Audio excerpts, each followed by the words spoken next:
જય શ્રી કૃષ્ણ મિત્રો, મારી ચેનલમાં આપ સૌ મિત્રોનું સ્વાગત છે. મિત્રો, આપ સૌ જાણો છો કે નૈમિષારણ્યમાં સૂત પુરાણી ઋષિમુનિઓને અધિક માસનું મહાત્મ્ય સંભળાવી રહ્યા છે. આપણે અધ્યાય 6માં જોયું કે ભગવાન વિષ્ણુ મળ માસના દુઃખનું નિવેદન શ્રી કૃષ્ણ ભગવાનને કરે છે. હવે અધ્યાય 7માં આપણે આગળનું મહાત્મ્ય કથા સાંભળશું. ચાલો સાંભળીએ. અધ્યાય 7 પાવન પુરુષોત્તમ માસ. આગળની કથા સંભળાવતા સૂત પુરાણી કહે છે કે હે ઋષિઓ, ભગવાન શ્રી વિષ્ણુએ મળ માસના દુઃખનું નિવેદન શ્રી કૃષ્ણ ભગવાન પાસે કર્યું.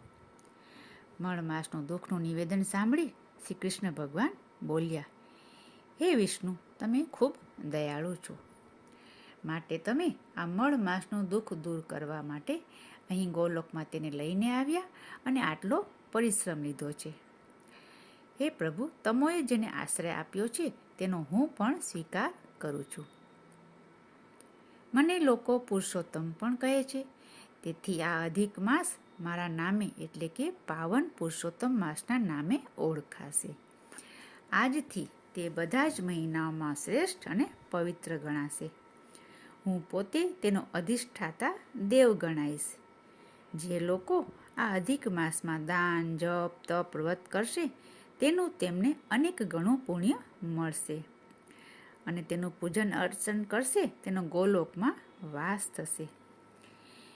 હે લક્ષ્મીપતિ, બીજા મહિનાઓમાં જે લોકો સ્વર્ગમાં જાય છે તે તો તેમના પુણ્ય કર્મ જ્યારે પૂરા થઈ જાય તો ફરીથી પાછા મૃત્યુલોકમાં જન્મ લેવો પડે છે. પરંતુ આ પાવન પુરુષોત્તમ માસમાં જે ભક્તિ, જપ, તપ વગેરે કરશે તે મુક્તિ મેળવનારા જીવ અનંતકાળ સુધી સ્વર્ગમાં વાસ કરશે. પુરુષોત્તમ માસનું મહાત્મ્ય જણાવતા આગળ શ્રી કૃષ્ણ ભગવાન કહે છે કે જે કોઈ વાંજ્યો મનુષ્ય આ માસમાં વ્રત કરશે તો તેને પુત્રની પ્રાપ્તિ થશે. કોઈ રંક જીવ આ વ્રત કરશે તો તેને અનાયાસે ધન વૈભવનું સુખ પ્રાપ્ત થશે. કોઈ દુર્ભાગી મનુષ્ય આ વ્રત કરશે તો તે ભાગ્યશાળી બનશે. શ્રી કૃષ્ણ ભગવાનના મુખેથી આવા સુંદર વચન સાંભળી અધિક માસના તો આનંદનો કોઈ પાર રહ્યો નહીં. ભગવાન વિષ્ણુએ શ્રી કૃષ્ણને નમસ્કાર કર્યા અને ત્યાંથી તેઓ વૈકુંઠમાં પાછા ફર્યા. મિત્રો, તે દિવસથી અધિક માસને પુરુષોત્તમ માસના નામે જગતમાં ઓળખાવા લાગ્યો અને સમાજમાં તેને લોકો સૌ માન સન્માનથી પુરુષોત્તમ માસ એવું નામ કહીને સંબોધવા લાગ્યા. મિત્રો, હવે આગળનું અધ્યાય 8 આપણે બીજી વિડીયોમાં સાંભળશું.